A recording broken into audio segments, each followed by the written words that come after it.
I am so excited to be here with the new executive director of CAPS, Paul Forrester. Paul, thank you for being here. Sure, I'm glad to be here. Are you getting all settled into your new role? I'm trying. Yeah, slowly but surely, right? Yeah. Okay, well, let's dive right in. Go ahead and tell me a little bit about CAPS, your mission, and all of those good things. Okay.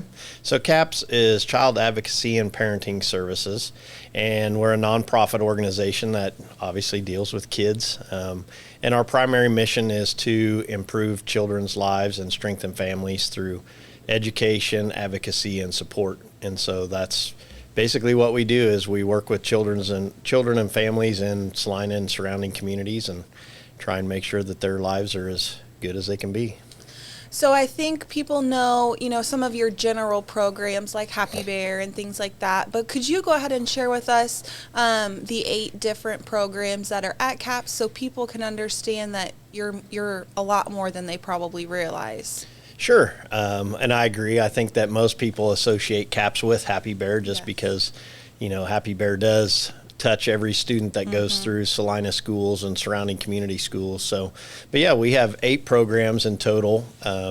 So we have our Child Advocacy Center, which is Chris's place. That's where we do forensic interviews for children who have been victims of physical or sexual abuse or have witnessed violent crime. We have our CASA program, which is court-appointed special advocates, and those are volunteers that help children who are in the foster care system go through the court process. They're kind of the eyes and ears for those kids, and it's a pretty good commitment because some of those cases can take up to a couple years. So currently we have, I think, 30 volunteers, and we're always looking for new volunteers in that role. But and then we have our parenting education, which is just what it sounds like. We want to make sure that parents are able to, deal with the everyday struggles of raising children. And so we offer parenting education classes to assist parents in just learning the everyday ins and outs and dealing with stress and those kinds of things. We have our family mentoring and support program, which is kind of along the same lines, but deals with the families who maybe their kids were victims, and trying to, it's social work, it's case management, again, it's education, everything that just goes along with, helping parents, again, deal with the stresses of raising children. And then we have our early childhood, which is Saline County Readiness. And what that is we work with every daycare provider, daycare centers in Salina and surrounding communities, again, that trying to get children ages 0 to 5 ready for kindergarten. And basically we assess every child that's in those centers to make sure if they have some learning disabilities, social disabilities, whatever.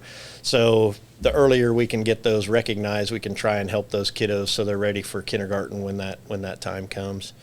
And then we have our respite child care, which is kind of goes back to the history of CAPS. When Wanda Macy first started CAPS, that was part of the reason was she wanted to provide parents a place that if they just needed a break for a couple hours a week or whatever, they could drop their kids off at her house. And so our respite child care is the same thing. So if you're a parent in Salina and you need to go to the grocery store, you need to, do whatever you need to do, or if you just need to sit on your couch for a couple hours a week and be away from your kids, we offer that. So we, I think last year we served 60 children, which sounds like a lot, but you think about it, they come one day a week for a couple hours, so we have the ability to touch a lot more kids that way. But I think that was all of them. Bullying prevention. Bullying prevention. Oh, yep. Better not forget that one.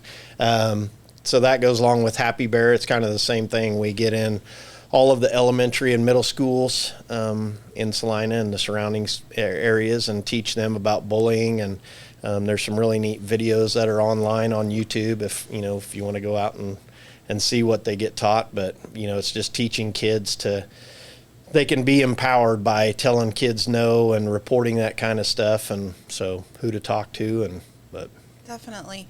Well, in your new role, I'm sure you've taken the time to kind of look at the organization and set some new goals. Can you share any of those new goals that you've set that you'd like to see happening at CAPS? You know, I know that sometimes organizations, you know, they have great programs and you don't always want to grow on those, but is there other things that you might want to do?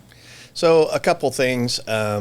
So we have a couple new, not really new, but one program is our grief recovery method. It's probably one of our newest curriculums that we're trying to get out to the community. And basically it's talking to kids and adults about loss. Most people associate that with death, but there's a lot more to it. I mean, loss for a child could be simply changing schools. You know, parents go through a divorce and now have to deal with living with one parent or the other. So that's kind of one of our newer curriculums. So we're really trying to get that out. It's a 8-week class, but it is offered in English and Spanish, and it's really gaining some traction. But it's kind of a neat program that we're, you know, hopefully getting more people into that. We talked about CASA, and I mean, just briefly, like I said, we do always need more volunteers for that. We have 30, but we would love to have a lot more just so we can handle the caseload that we have. And then probably the biggest goal that I have, maybe in the next few years is, I mean, it's a good problem to have, but we're out of space. I mean, we've grown to capacity at our current facility, and so just even from a staffing standpoint, we are out of office space and things like that. So, you know, over the next few years, that'd be a goal of mine, is maybe find us either expand where we're at or, you know, find a larger facility that can house everybody and, you know, people can spread out. I mean, our mentoring people, God bless them, there's 10 of them and they're in a space that's, you know, big enough for maybe 5 people. So they're sitting on top of each other. Yeah. So that's a great problem, like you said, though. And you know that the services you are providing are so critical and the need is there, and it's probably grown even more as we think back to everything that's happened with COVID and just the way that people get access to things and view things and handle things differently now. So the need is there, and it wouldn't shock me if you grow even more as you continue to add new classes like you have, or be able to take on more volunteers and more caseload for CASA, because that is a huge need in the community. So yeah, and I can see all of those, you know, even family mentoring. Like I said, we currently have 10 folks that's what they do, but I mean, the need's always there. You know, we're always gaining people, and so yeah, like you said, I don't think that we're going to shrink in volume by any stretch of the imagination. I don't think so. But so yeah. Can you talk about now, CAPS has been a funded partner for many years before we kind of made a different transition for a while, and now we're back to funded partners. Can you talk about the impact that has on your organization? Not necessarily even just dollar-wise, but just in general, the collaborations and things like that. Well, I think one, just being a funded partner, you know, we've talked before, but everybody knows what the United Way is. And, you know, a lot of people know what CAPS is, but if you don't know what CAPS is, you sure know what United Way is. So just being under that umbrella as being one of the funded partners, I mean, people obviously go, well, it must be respected if they're under the United Way umbrella. So I think that helps out our cause in that aspect. We are fully funded by grants and private donations. So I know you said don't talk about funding, but I just don't want them to think that that's all I care about. No, what but you do is important. It does alleviate some stress for us when, you know, we are 100% funded that way, and so just the dollars that United Way provides, you know, it alleviates us having to find another source. So that's amazing for us. But probably the biggest thing I think is just that recognition and you know, in my time at the police department and other things that I've done, it's just amazing that how our community partners all collaborate together. I mean, I've been on a lot of committees and a lot of, you know, things that it just amazes me how all these organizations, if something needs done or if we're looking to start a new program, everybody just kind of gets together and we make it happen. And so that's amazing.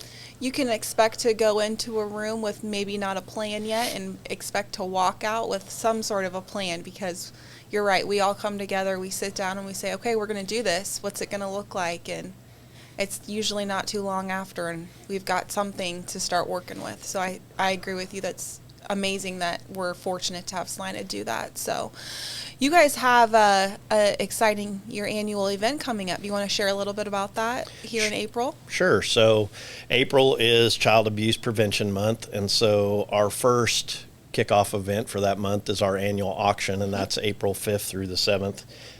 We are going to do it online again this year. We may have a few nuances this year. We'll see how that works out, but so people need to pay attention to that. But that's one of our primary fundraisers every year. And then we also have Go Blue Salina, which is, if an organization wants to help us out, their employees can donate $5 and wear blue or denim, and then that money helps us out as well. And then pinwheels are the national symbol for child abuse prevention, and so also in April, for a $25 donation, you can have a pinwheel planted in your yard or in your neighbor's yard and have a pinwheel garden. So those are some things that are coming up in April, and we're pretty excited about it. And then the other one, of course, is before that, is we have Match Madness coming up in March. So that's another big one. So I know. Spring is busy. it is. I'm excited, though, to see what you might have up your sleeve for the auction this year. You have me intrigued, so Yeah. I'm going to definitely have to pay attention. Well, thank you for all that you guys do in the community. We're really excited to have you in your new role, and I think you're a great addition, and I know others think it too. So thank you, and I look forward to seeing what is to come. Well, thank you, and thanks for having me today.